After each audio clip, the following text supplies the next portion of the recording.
ओम नमो भगवते वासुदेवाय नमः। संक्षिप्त महाभारत कथा आदि पर्व के अंतर्गत भाग 23।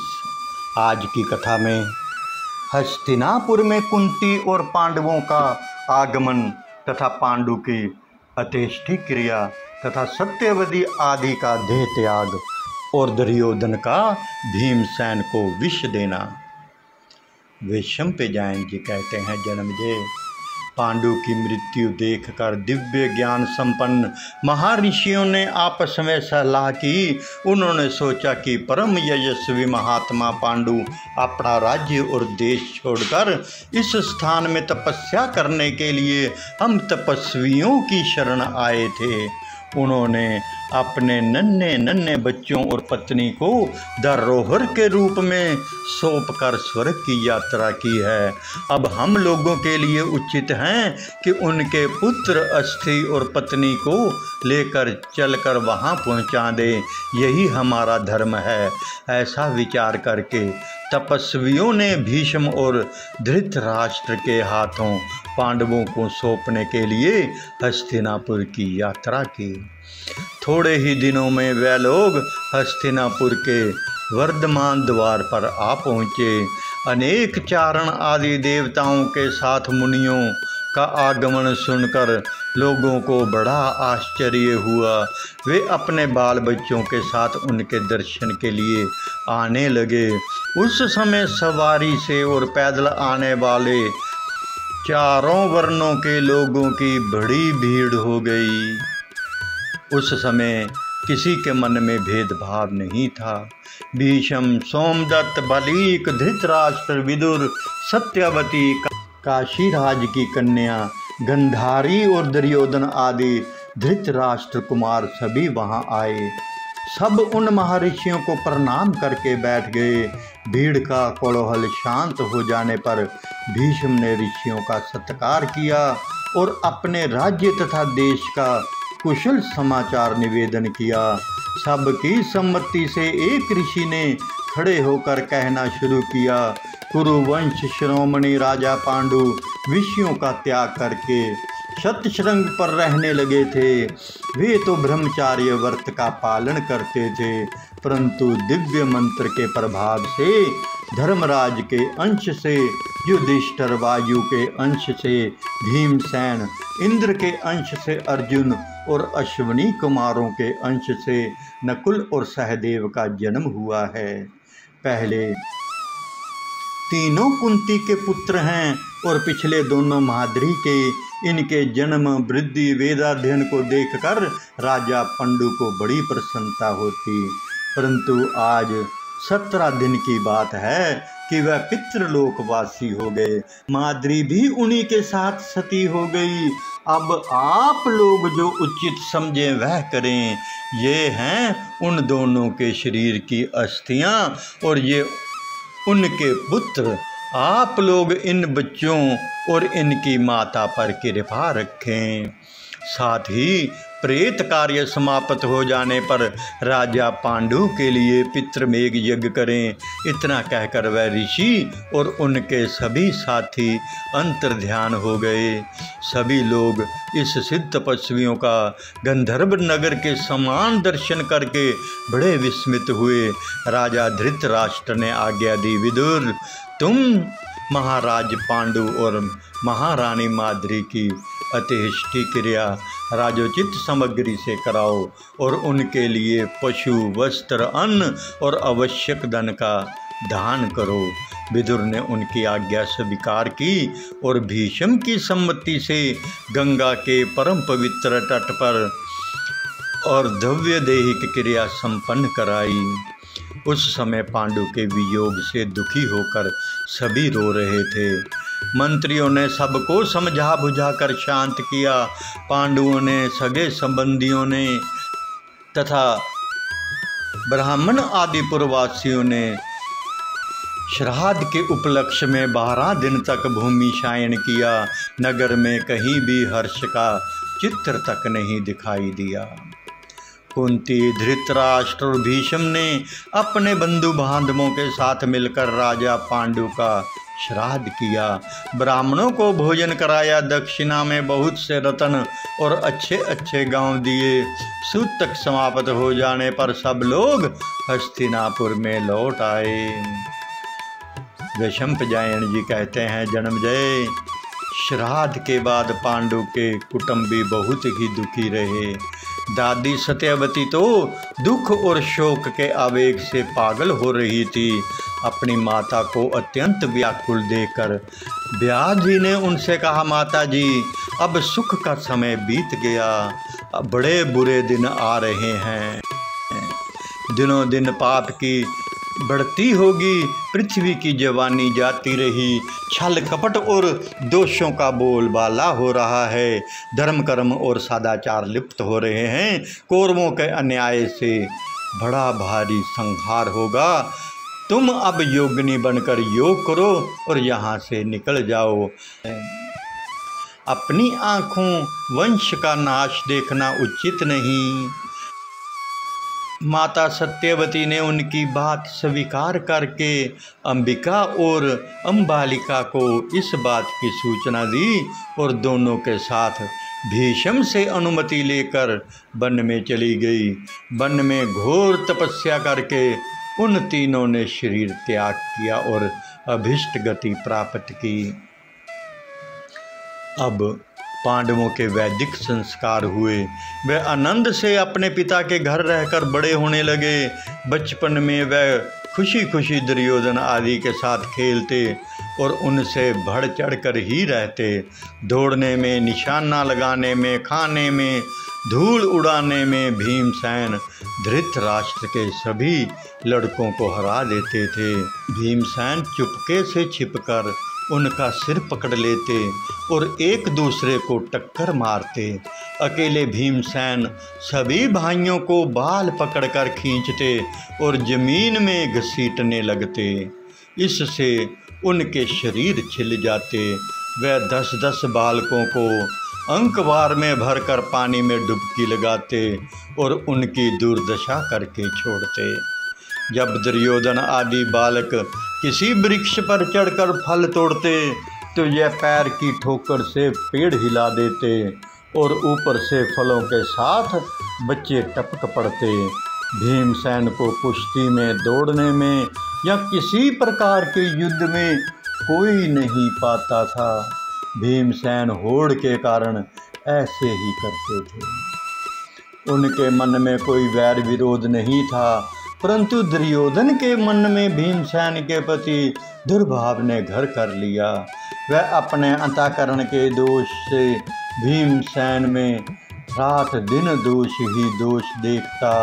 मोह और लोभ के कारण दोष का चिंतन करने से वह स्वयं दोषी बन गया।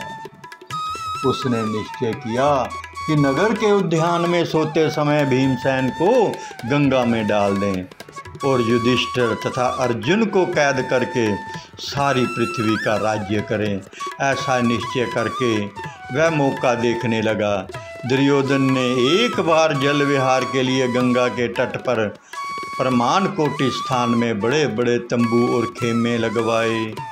उसमें सारी सामग्रियां सजाई गई और अलग अलग कमरे बनाए गए। उस स्थान का नाम रखा गया उदक कीड़न। चतुर रसोइयों ने खाना बनाने की बहुत सी वस्तुएं तैयार की। दुर्योधन के कहने पर युधिष्ठिर ने वहां की यात्रा स्वीकार कर ली और सब मिलजुल कर नगराकार रथों और हाथियों पर सवार होकर वहां गए। उन लोगों ने प्रजा को तो रास्ते में ही लौटा दिया और स्वयं वन की शोभा देखते देखते बाग में जा पहुँचे। वहाँ जाकर सभी राजकुमार परस्पर एक दूसरे को खिलाने पिलाने में जुट गए। दुरात्मा दुर्योधन ने भीमसेन को मार डालने की बुरी नीयत से उनके भोजन की सामग्री में पहले ही विष मिला दिया था। उसने बड़ी मिठास से मित्र और भाई की तरह आग्रह करके भीमसेन को सब परोस दिया और वह अनजान में ही सब का सब खा गए। दुर्योधन ने समझा, ठीक है, अब मेरा काम बन गया, इसके बाद जल कीड़ा हुई। जल कीड़ा करते करते भीमसेन थक गए और सबके साथ आकर खेमे में सो गए। वे रग रग में विष फैल जाने के निश्चेष्ट हो गए। दुर्योधन ने स्वयं लता की रस्सियों से भीमसेन के मुर्दे के समान शरीर को बांधा और गंगा के ऊंचे तट से जल में धकेल दिया। भीमसेन इसी अवस्था में नागलोक में जा पहुँचे। वहाँ विषैले सांपों ने भीमसेन को खूब डसा। सांपों के डसने से कालकूट का प्रभाव कम हो गया। यद्यपि सांपों ने उनके मर्म स्थान पर भी डसने की चेष्टा की, परंतु उनका चाम इतना कठोर था कि वह कुछ नहीं कर सके। विष उतरने से भीमसेन सचेत हो गए और सांपों को पकड़ पकड़ कर पटकने लगे। बहुत से सांप मारे गए और बहुत से डरकर भाग गए। भागे हुए सर्पों ने नागराज वासुकी के पास जाकर सब वृत्तांत निवेदन किया। वासुकी नाग स्वयं भीमसेन के पास आए। उनके साथी अर्यक नाग ने भीमसेन को पहचान लिया। अर्यक नाग भीमसेन के नाना का नाना था। वह भीमसेन से बड़े प्रेम के साथ मिला। वासुकी ने अर्यक से पूछा, हम लोग इसको क्या भेंट दें? इसको बहुत सा धन रत्न देकर भेज दो। अर्यक ने कहा, नागेंद्र, ये धन रत्न लेकर क्या करेगा? आप प्रसन्न हैं तो इसे उन कुंडों का रस पीने की आज्ञा दे दीजिए जिनसे सहस्त्रों हाथियों का बल प्राप्त होता है।